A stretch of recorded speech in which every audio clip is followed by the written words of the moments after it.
Notre héritage est dans les cieux, là où la gloire de Dieu est complète, parce que la satisfaction de Dieu en Christ est absolue. Au cœur du Saint des Saints était l'arche du témoignage. Quand l'arche y fut introduite, ce lieu fut rempli par la gloire. Cela dépeint le Seigneur Jésus glorifié, dans la plénitude de sa gloire.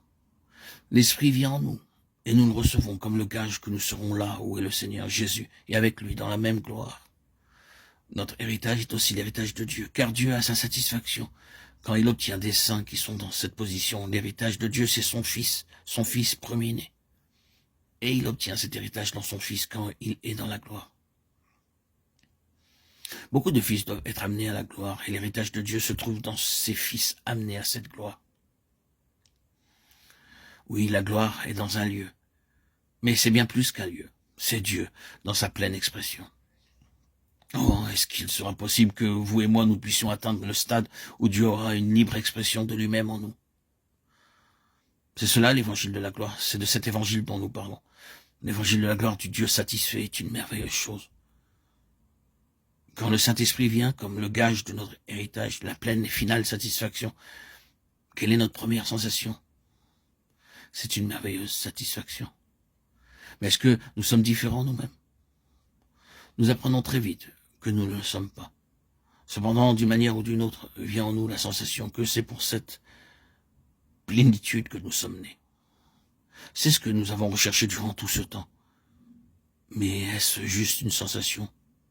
Oh, non, c'est l'Esprit qui rend témoignage à notre esprit que nous sommes enfants de Dieu et co-héritiers avec Christ. Romains 8, 16, 17.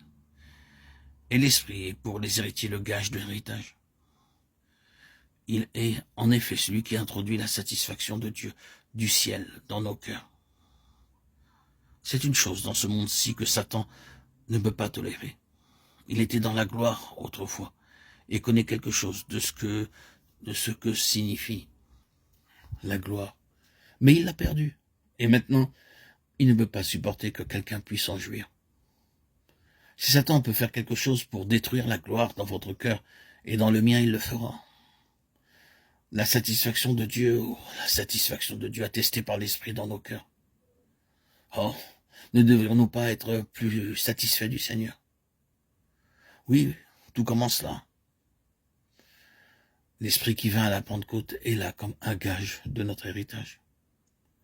Après cela, comme conséquence de la Pentecôte, l'Église est devenue le vase corporatif de la gloire, c'est-à-dire de la satisfaction de Dieu.